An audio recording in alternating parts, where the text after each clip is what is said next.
3 de las 4 rutas compostelanas que cruzaban Europa confluían en el paso pirenaico de Roncesvalles. Probablemente su colegiata hospital sea uno de los puntos más famosos de la ruta, en el que se mezclan la tradición jacobea y la carolingia.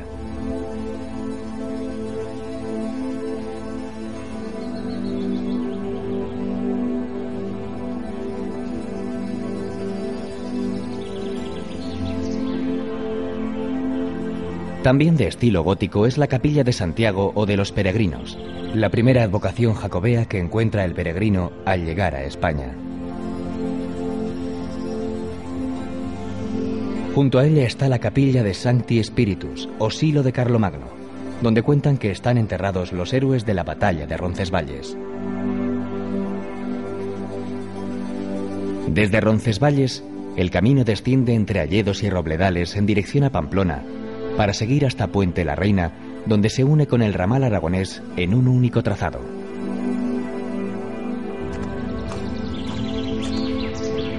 Los peregrinos entran en Pamplona por el puente de la Magdalena sobre el río Arga.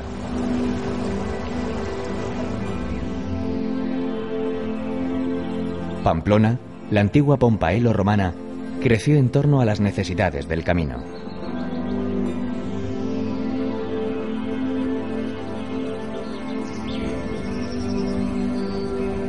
La Navarrería era la antigua villa habitada por población autóctona, a la que se añadieron los burgos de San Fermín y de San Nicolás, ocupados por francos y otros emigrantes, favorecidos por los monarcas con el objetivo de repoblar Navarra.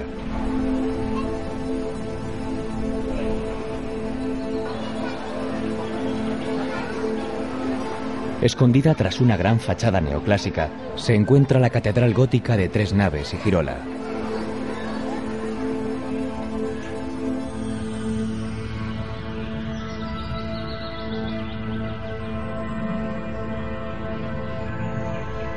Después toca reemprender el viaje por el camino que conduce a Cizur Menor, con una restaurada iglesia sanjuanista.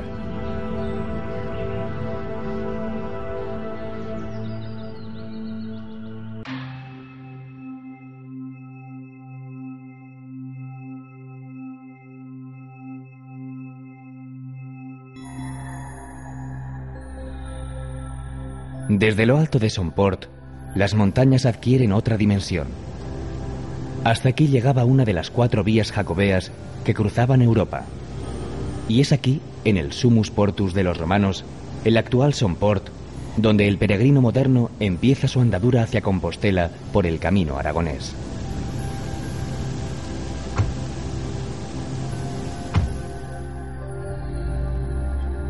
La ruta desciende entre bosques caducifolios y praderas que se abren a la ribera del río Aragón.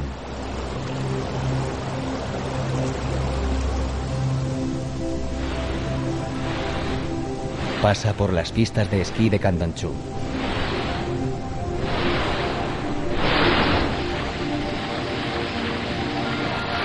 Contrasta con el abandono del magnífico edificio modernista de la estación de ferrocarril de Canfranc, en funcionamiento desde los años 20 hasta los 70 del siglo pasado.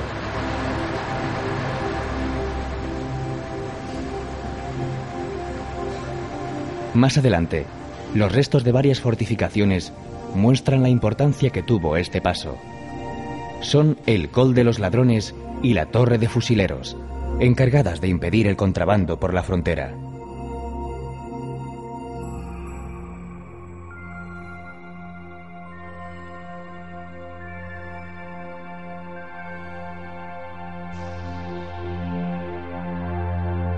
En Jaca espera al visitante su catedral, la primera edificada en España en estilo románico.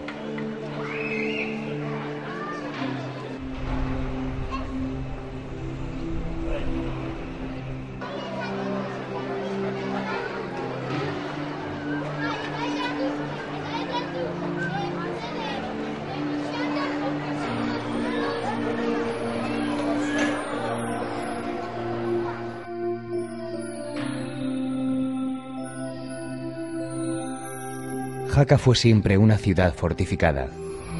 Buena muestra de ello es su ciudadela con forma pentagonal, construida entre los siglos XVI y XVII para defender el territorio de invasiones francesas.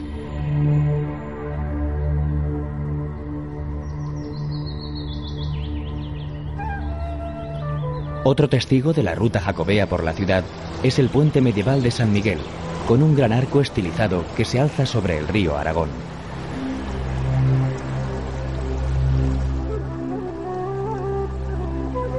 Tanto en verano como en invierno, la población de la ciudad se duplica con visitantes que llegan atraídos por los parajes del entorno y la variada oferta de deportes de aventura que ofrecen sus montañas, ríos y barrancos.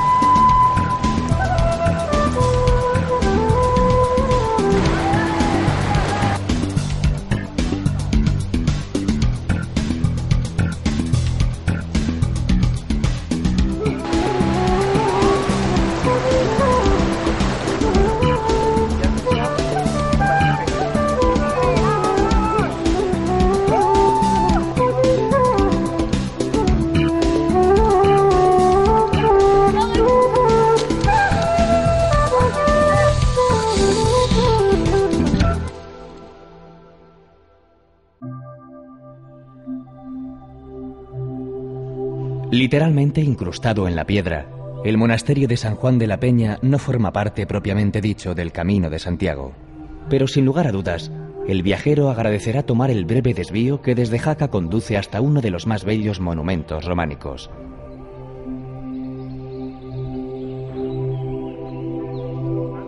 Comenzó su construcción en el siglo X. La primera edificación es de estilo mozárabe y sobre ella se levanta el templo románico, con un asombroso claustro que tiene como única cubierta las rocas del Monte Pano. Según la leyenda, en este perdido cenobio de las montañas de Huesca estuvo custodiado durante 300 años el Santo Grial, traído desde Roma por San Lorenzo para que no cayera en manos de los paganos.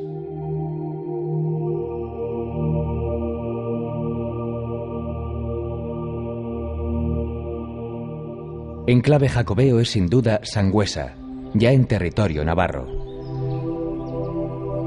Fue Alfonso el Batallador quien propició el desarrollo del burgo y pronto se desviarían por aquí los peregrinos encaminando sus pasos por la Rúa Mayor.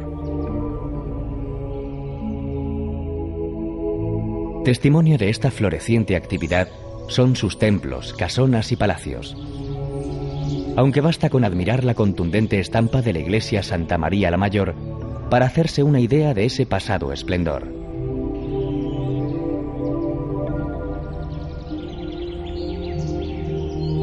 La composición de su portada representa el juicio final, presidido por Cristo Majestad, acompañado de San Miguel, pesador de almas.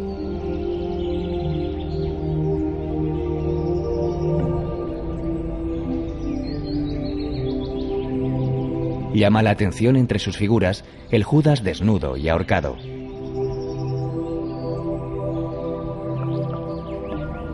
A escasa distancia de Sangüesa se encuentra el enorme conjunto que forma el monasterio de Leire. Este cenobio benedictino estuvo siempre muy vinculado al reino de Navarra y en particular a uno de los principales promotores de las peregrinaciones a Compostela. El rey Sancho el Mayor fue quien, en el siglo X, desplazó la ruta jacobea de su primitivo itinerario por la costa, abriendo un nuevo trazado más meridional, con el objetivo de repoblar los territorios conquistados a los musulmanes que dominaban la península. La nueva senda terminaría por conocerse como Camino Francés y se convertiría en el más transitado.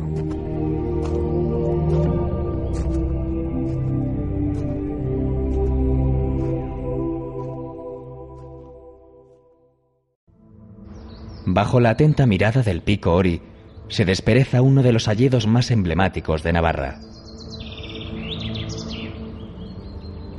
Bosque encantado para algunos, una de las mayores masas forestales de Europa para otros, la selva de Irati se alza en la cabecera del río que le da nombre, en los valles de Aezkoa y Salazar. Su más conocida estampa se produce en otoño, cuando saca la paleta de colores ocres y amarillos y sus suelos se visten de hojarasca.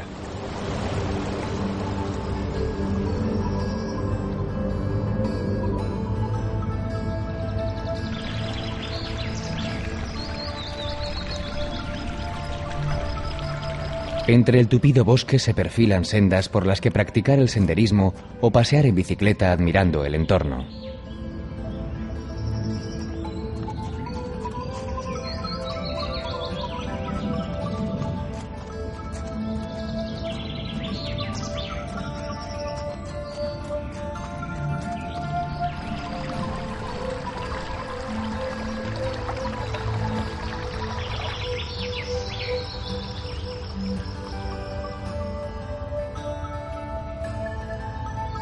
En el espeso corazón de esta selva se abre el gran claro del embalse de Irabia, construido en 1921 para producir electricidad y permitir la flotación de los troncos de madera que por aquel entonces se bajaban en forma de almadías hasta el Ebro.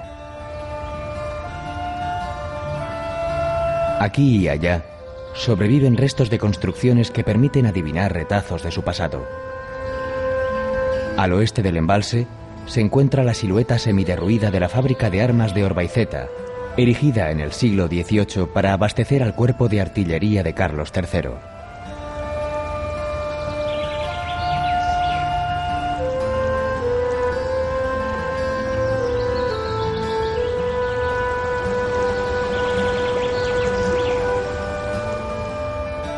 La estación megalítica de Azpegui muestra un rosario de dólmenes y cromlechs, las grandes piedras alineadas en círculo por el hombre primitivo, quizá para construir un santuario.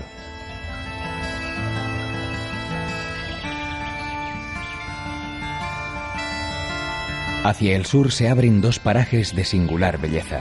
La foz de Arbayún, tallada por el río Salazar, muestra sus imponentes paredes que alcanzan en algunos puntos hasta los 300 metros de altura.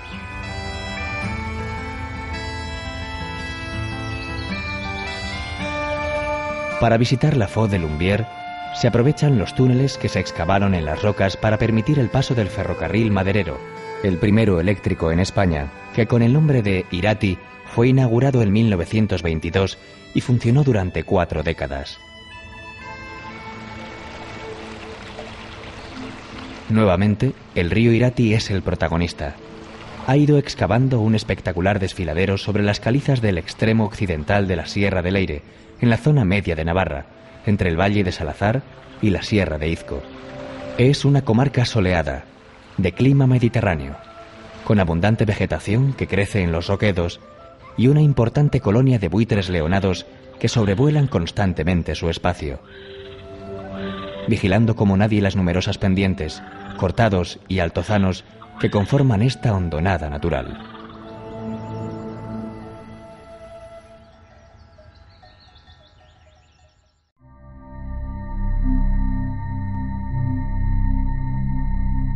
En Puente la Reina se unen los dos caminos, el de Somport y el de Roncesvalles, para formar uno solo hasta Compostela.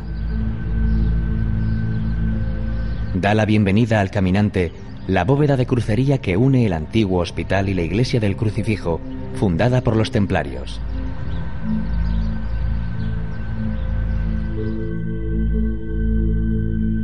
En su interior se venera una talla gótica del crucificado, traída hasta aquí por un viajero germano.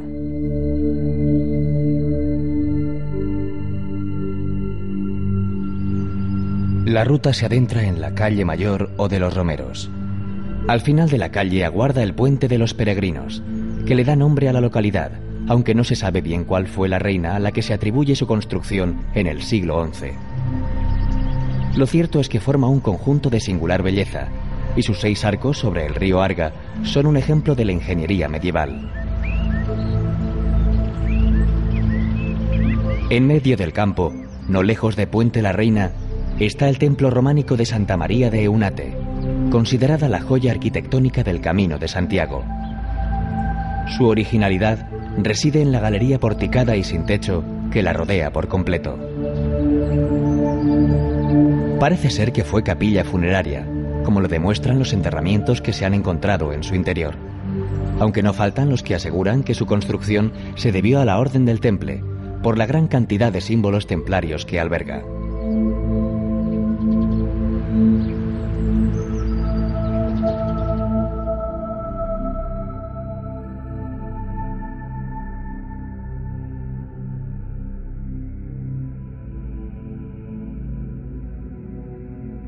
Estella es fértil en buen pan y vino óptimo, y en carne y pescado, dice el Códice Calixtino de Aymeric Picot.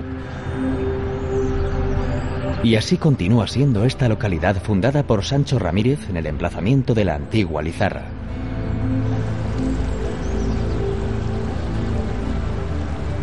Ciudad para la peregrinación, su nombre indica que estamos en el camino de las estrellas, o Vía Láctea, como se conoce a la ruta jacobea. Porque desde cualquier punto de ella que se mire al firmamento, la constelación marca la dirección de Compostela. Los peregrinos entraban en la villa por la parroquia de San Miguel, con portada románica.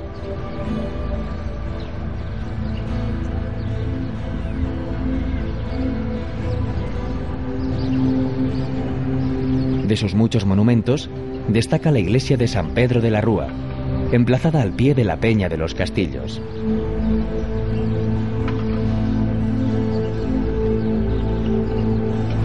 Con portada de influencia morisca y cisterciense del siglo XIII, quizá lo más interesante de este templo sea su claustro románico con arcos de medio punto sobre columnas pareadas con capiteles historiados.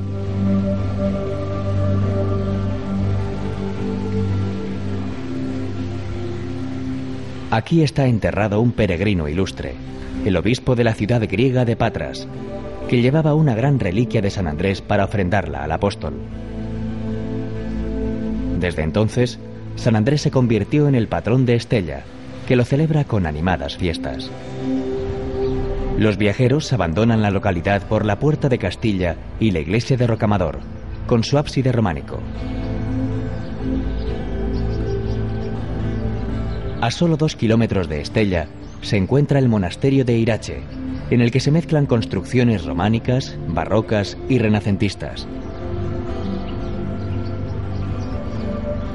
Junto a este cenobio benedictino, fundó don García el de Nájera hacia el 1052 uno de los hospitales de peregrinos más antiguos, y fue sede en el siglo XVI de la primera Universidad de Navarra.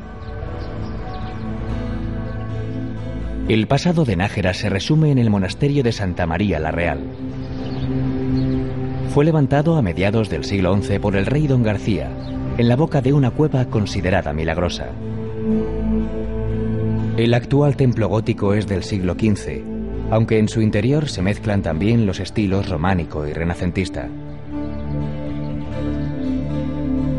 Destaca la sillería del coro, donde se esconden figuras con bordón y veneras.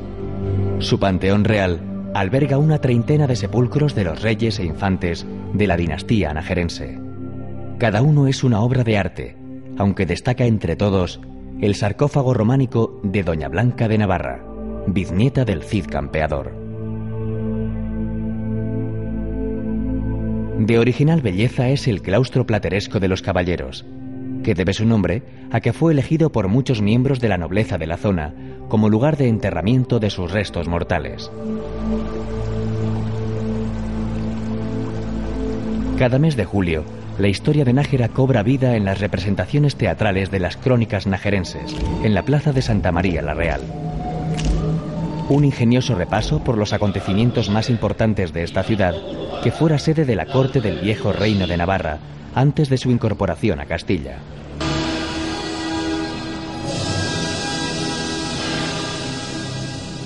Un ermitaño, Santo Domingo, está detrás de la fundación de la ciudad a la que dio nombre.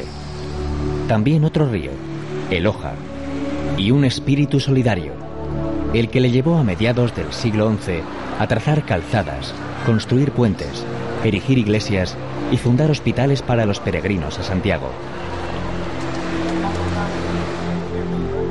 El de Santo Domingo de la Calzada está convertido actualmente en parador de turismo. Las celebraciones en torno a su día, el 12 de mayo, rememoran los momentos más significativos de la vida del santo.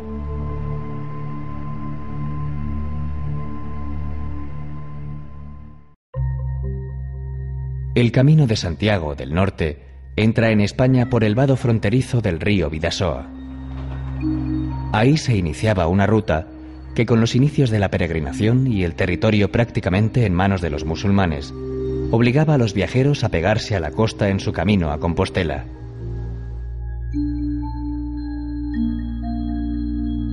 Otra variante, igualmente transitada, atravesaba las tierras vascas para ganar la llanada alavesa e incorporarse al camino francés. El camino del interior continúa en Oyarzun, donde destaca la iglesia gótica de San Esteban, que alberga un retablo del siglo XVII, obra de Juan de Huici. Sus alrededores están poblados de numerosos monumentos megalíticos en forma de cromlechs, que corresponden a la Edad del Hierro.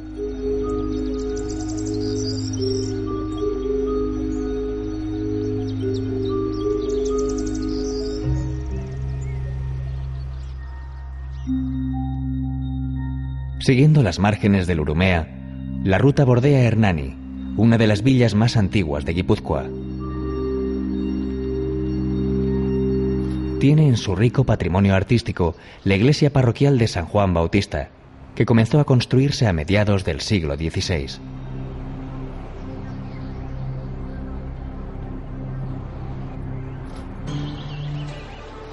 En las inmediaciones se encuentra el Museo Chillida Leku, con cerca de 40 piezas escultóricas de grandes dimensiones, distribuidas entre los verdes prados que conforman, como lo quiso su autor, un museo al aire libre.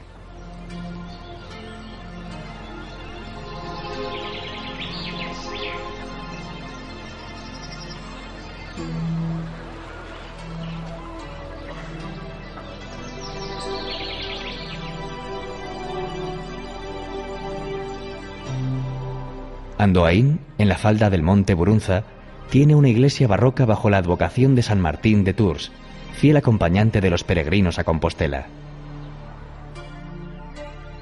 El nombre de Tolosa está asociado al de la lubia roja, que acompañada de morcilla y tocino se convierte en un refinado placer. Otra especialidad con la que se identifica a la población es la repostería, con las típicas tejas que, acompañadas de buen chocolate, restituyen las fuerzas del peregrino más agotado. Y para demostrarlo, ahí está su museo del chocolate con todo tipo de delicias a la vista.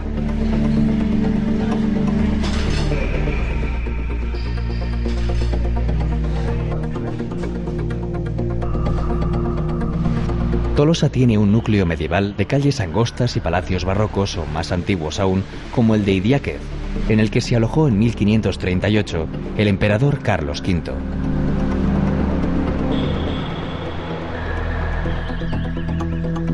De Beasaín deben ser las morcillas que acompañan a las alubias de Tolosa. Tal es su fama. Idiazábal presta su nombre al renombrado queso, al tiempo que ofrece la oportunidad al caminante de acceder a la producción artesanal de los pastores y probar la cuajada más natural.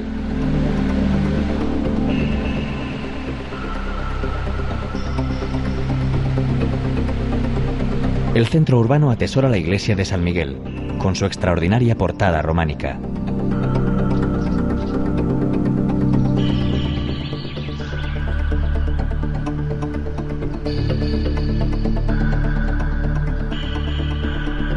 Sobre la pequeña aldea de Gasteiz se fundó la villa de Vitoria y recibió el fuero de manos de Sancho el Sabio en el año 1181. Durante 2 siglos perteneció al reino de Navarra hasta que fue conquistada en el 1200 por Alfonso VIII, que engrandeció la ciudad.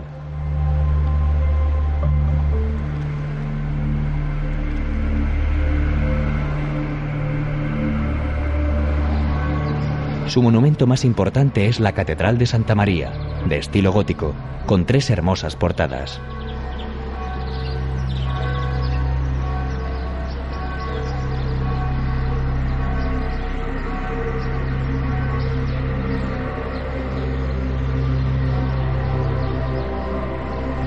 Son muchos los templos que evocan el Camino de Santiago en la capital alavesa, como la iglesia de San Pedro y la de San Miguel. Vitoria-Gasteiz es, como todas las capitales de provincia, un muestrario de la gastronomía de su territorio y, por tanto, el sitio ideal para degustar sus exquisitas especialidades.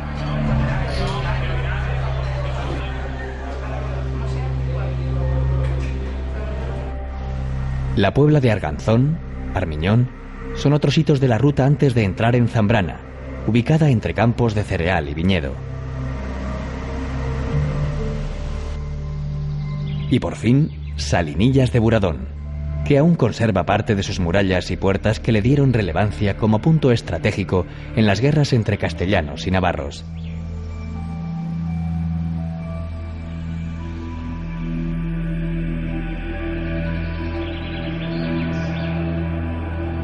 A un paso está la localidad riojana de Santo Domingo de la Calzada, donde el viajero que venía del norte se integraba en el tráfico peregrino del camino francés.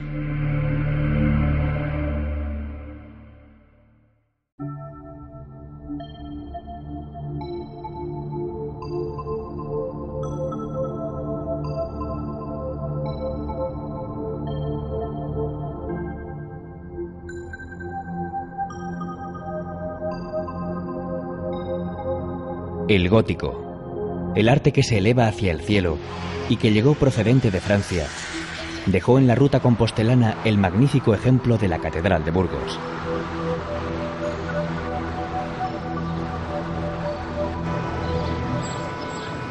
De ella se ha dicho que son dos catedrales unidas, una del siglo XIII y la otra del XV, de la que destacan los famosos pináculos y la torre de la linterna.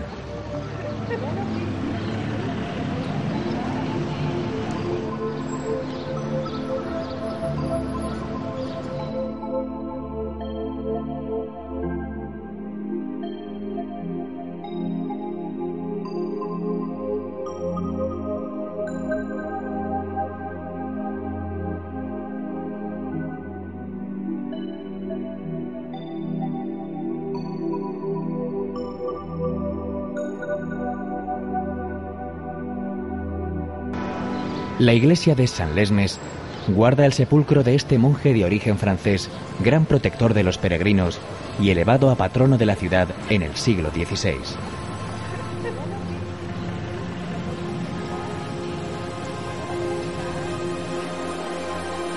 Burgos no nació con la vía, pero sí debe gran parte de su esplendor al asentamiento de comerciantes, constructores, escultores y canteros que llegaban atraídos por el paso de los romeros y los edificios que se levantaban a su paso.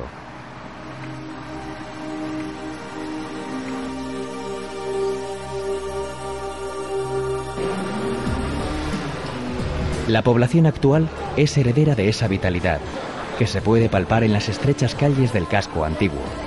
Comercios, bares y restaurantes ofrecen sus típicas morcillas y guisos, como la olla podrida o los sabrosos asados que rememoran la hospitalidad de la que se hacía gala en los tiempos medievales.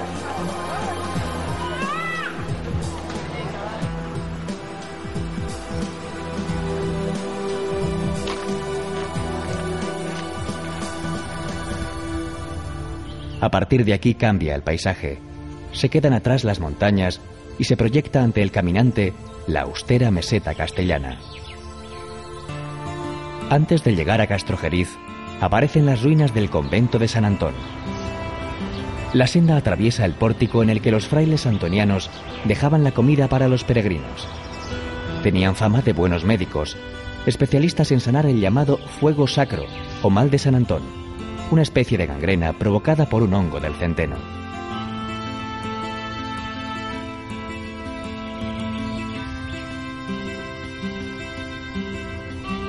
A la sombra de su famoso castillo en ruinas se extiende la villa de Castrojeriz.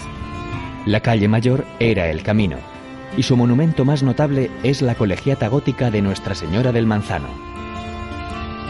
La Virgen tutelar fue encontrada en el hueco de un manzano, y por milagrera le dedicó el rey Alfonso el Sabio algunas de sus cantigas. Según la leyenda, el lugar del emplazamiento lo indicó el propio apóstol dando un salto desde el castillo en su caballo blanco.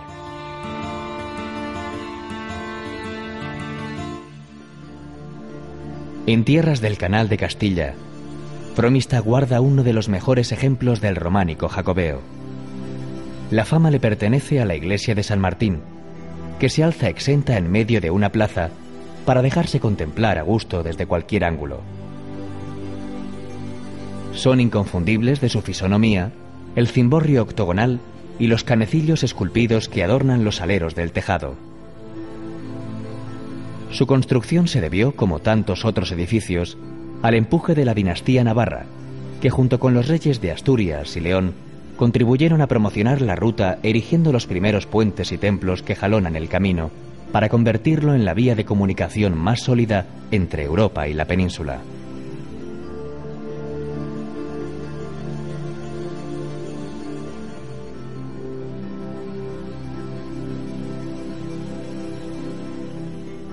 Ricos son también los dulces que confeccionan las monjas del convento de Santa Clara, cuya iglesia está decorada con azulejos de Talavera.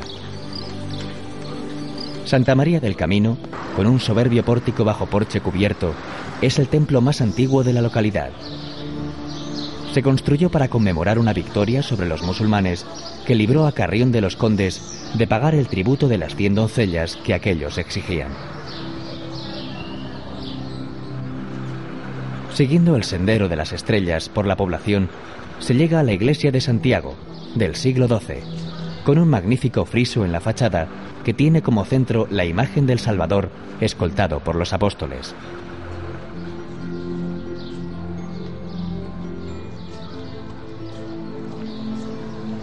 El camino sale de la localidad por el monasterio de San Zoilo, convertido en hospedería de lujo, y se interna por los páramos palentinos, donde todavía se pueden encontrar trozos de la calzada original por la que durante siglos transitaron miles de peregrinos ataviados con bordón, calabaza, escarcela y rosario.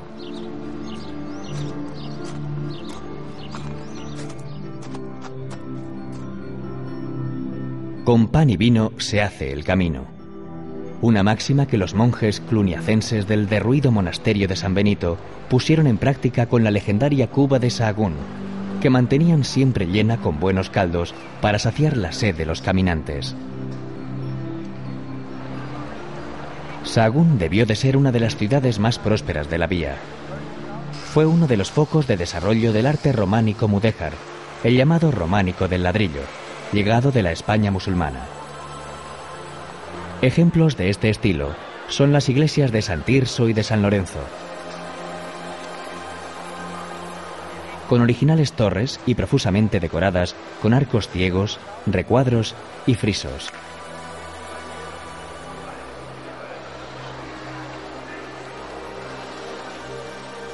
En este mismo estilo, ya con mezclas góticas, se edificó el Santuario de la Peregrina, que alude a la talla barroca de la Virgen realizada por la escultora sevillana Luisa Roldán.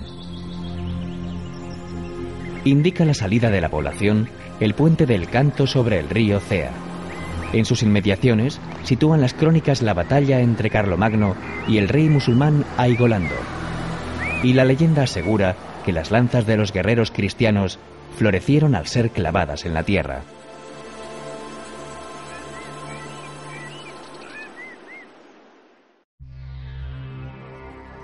Proveniente de la ría del Nervión, el camino de Santiago del Norte penetraba en Cantabria por Castro Urdiales. Como ocurría con otras villas de la costa, también llegaban a su puerto peregrinos procedentes del norte de Europa.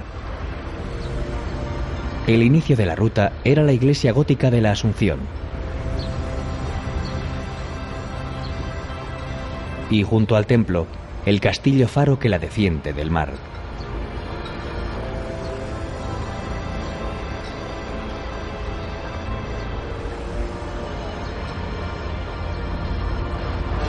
Después de cruzar en barca la ría de Oriñón, los viajeros entraban en Laredo, una población con sabor marinero que cada mes de agosto celebra la Batalla de las Flores, con desfile de carrozas confeccionadas con miles de dalias y clavelones. Colaboran Cafetería Zurich, Cafetería Berna y Salón Beldona. El fantasma de la ópera. De Javier Oruña y Tejido Mi Casita.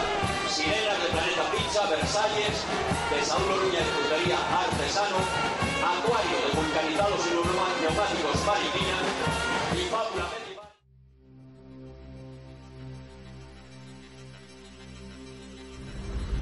Muchos romeros llegaban a Santander navegando por su amplia bahía en barca. Allí cumplían etapa en la sobria catedral gótica, antaño colegiata de San Emeterio.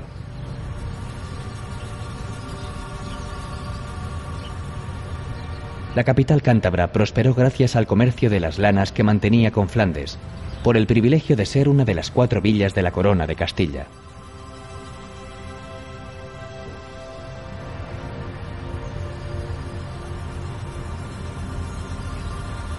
Hoy mantiene su elegancia y señorío junto al mar que la vio nacer y crecer, con sus palacios y balnearios que la convirtieron en el centro de veraneo de la burguesía española.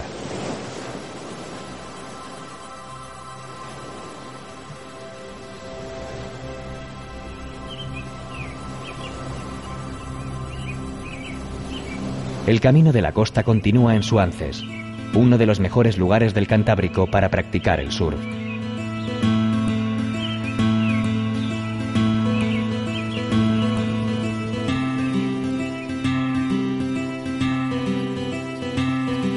Santillana del Mar muestra todo su esplendor de hace 300 años como si fuera ayer.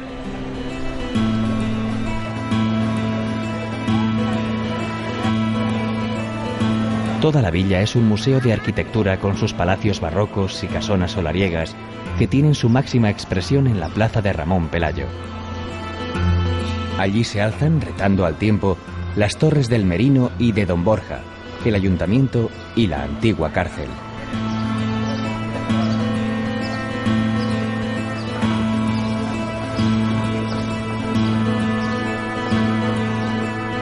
Continuando la accidentada senda cantábrica, se llega a la muy real villa de Comillas.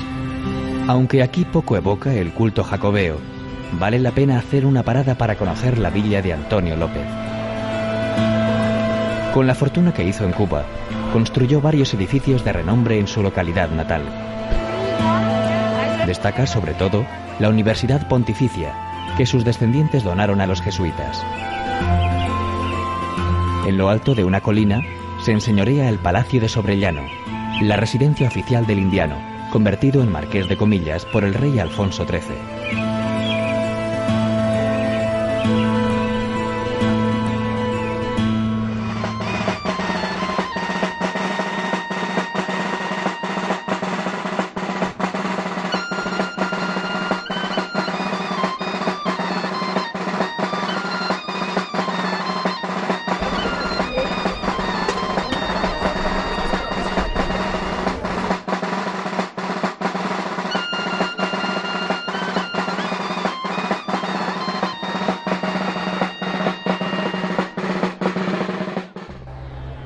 Otro edificio singular es El Capricho, construido por Gaudí por encargo de un pariente del rico vecino.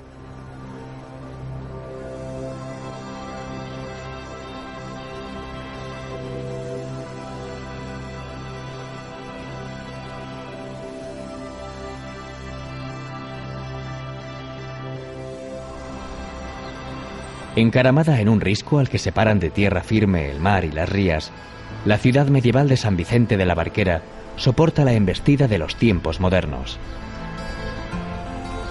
Los viajeros descansaban en el hospital que había en la población desde antaño y salían de la villa por la puerta de los peregrinos, camino de Unquera.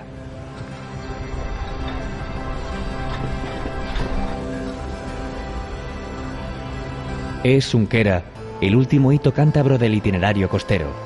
Desde aquí el romero cruzaba la ría de Tina Mayor y continuaba la vía jacobea en Asturias.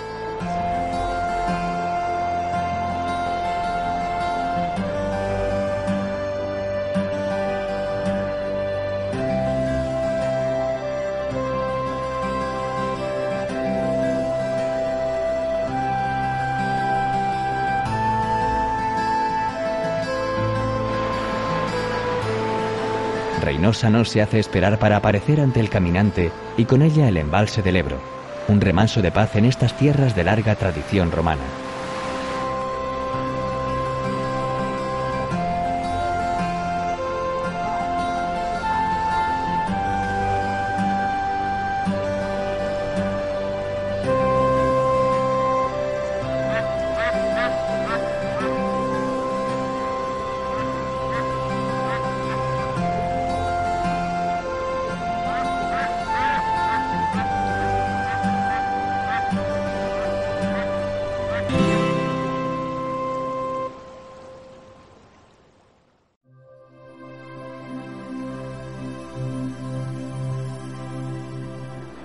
Nació en el siglo XIII con la vocación de ser la mayor catedral de la época en la real y cortesana ciudad de León. La Catedral de Santa María es el ejemplo más purista del gótico francés en tierra española. Conocida como la Pulcra Leonina, es toda una lección de armonía entre contrafuertes, arbotantes y ventanales propios de este estilo.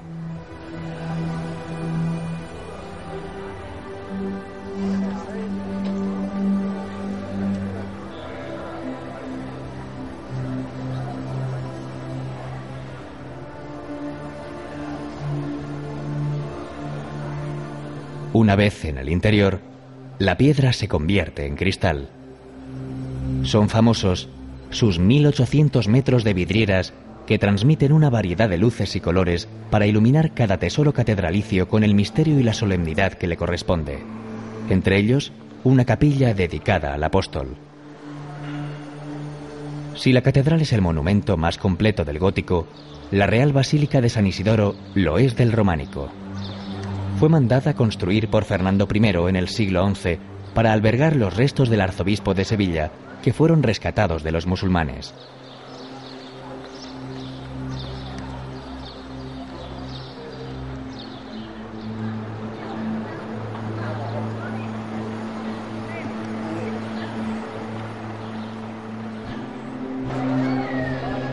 Pero entre uno y otro punto de la ruta, habrá tiempo para degustar los sabores de la calle leonesa, perderse por sus plazas medievales, atisbar por las callejas que se asoman a ellas. Si es miércoles o sábado, la cita es en la Plaza Mayor, en la que pervive la costumbre medieval de celebrar mercados al aire libre y donde convergen los productos de toda la región. En cambio, al atardecer, el bullicio se traslada al bien llamado Barrio Húmedo, donde se dan cita los aficionados al chateo que escoltan la noche hasta el amanecer.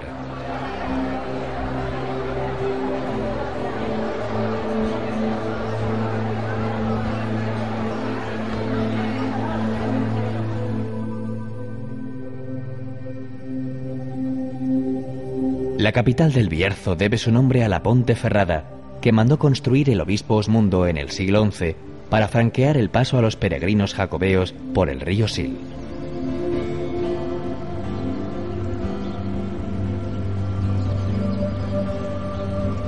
Para proteger el paso y la villa, se levantó un siglo después el formidable castillo convento de los templarios.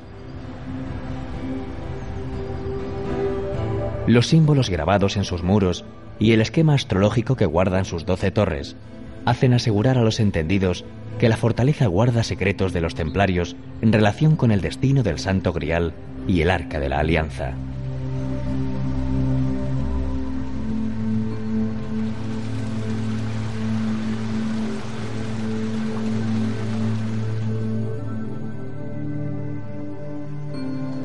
En la confluencia de los ríos Burbia y Valcarce nació Villafranca del Bierzo, como su nombre indica, colonizada por francos.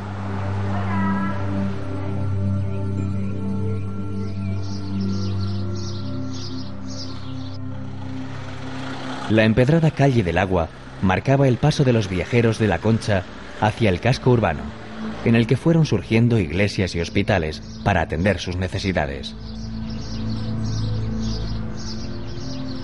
La Colegiata de Santa María, del siglo XVI, está levantada sobre los terrenos que ocupaba el desaparecido monasterio de la Orden de Cluny, que tanta importancia tuvo procurando ayuda y sustento a los peregrinos.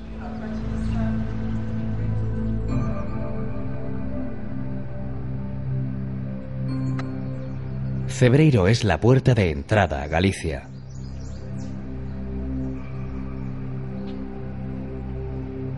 La historia de esta pequeña aldea se pierde en los orígenes del camino allá por el siglo IX, cuando surgió como uno de los primeros lugares de acogida de peregrinos. La aldea conserva un conjunto de pallozas. Son las primitivas viviendas de origen celta, con muros de mampostería cubiertos con paja trenzada, que se han convertido hoy en hospedería.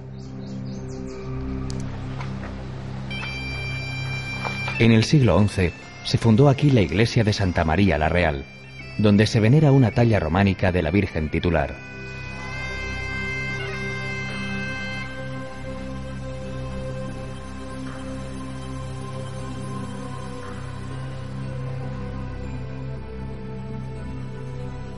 Desde Ocebreiro prosigue la ruta de Santiago.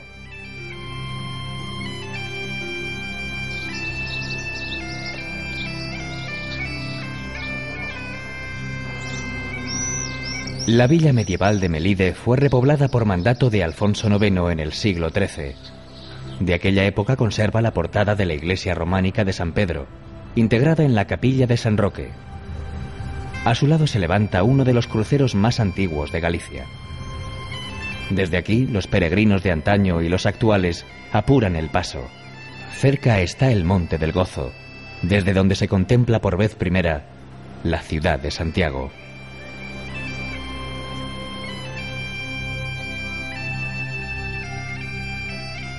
Al fin, Santiago de Compostela. La ciudad que custodia los restos mortales del apóstol desde que en el remoto año 813, un pastor de nombre Pelayo descubriera el sepulcro que se convirtió en el baluarte de la cristiandad. Es la meta, el final de los esfuerzos, cuando las emociones se escapan y los sentimientos se desbordan. A la ciudad se entra por la puerta del camino, y con ello, el peregrino se sumerge de lleno en la leyenda de Santiago el Mayor, uno de los apóstoles de Jesucristo, muerto en Jerusalén. El itinerario de acceso a la catedral no ha variado en 9 siglos. La primera fachada que presenta el templo es la que preside la plaza de la Azabachería, en donde esperaban los mercaderes a los romeros con sus cargamentos de calabazas y vieiras.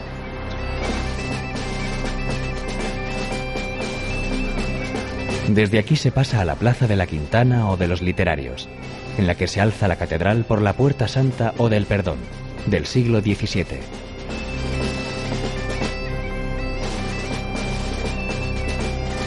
Si no es Año Santo, la entrada estará tapiada y hay que seguir desde la Vía Sacra a la Plaza de la Inmaculada para pasar por el Arco del Obispo y acceder a la Plaza del Obradoiro. Este es, sin duda, el mejor escenario de la ciudad, delimitado por el Hospital Real, hoy Hostal de los Reyes Católicos, el Palacio Rajoy y el Colegio de San Jerónimo. Y en medio de todo, la catedral. Dice sobre ella el improvisado guía medieval Aymeric Picot: quien la recorre, aunque esté triste, se vuelve alegre.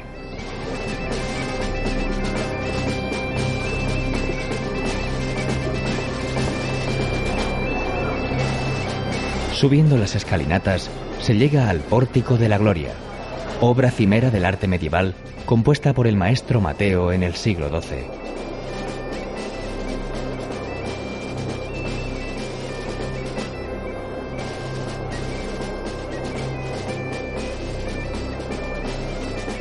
Aquí termina esta aventura, tan milenaria como actual, tras los pasos de millones de peregrinos que a través de los tiempos emprendieron la búsqueda de la tumba jacobea guiados por las estrellas, creando uno de los itinerarios culturales más importantes del mundo, el Camino de Santiago.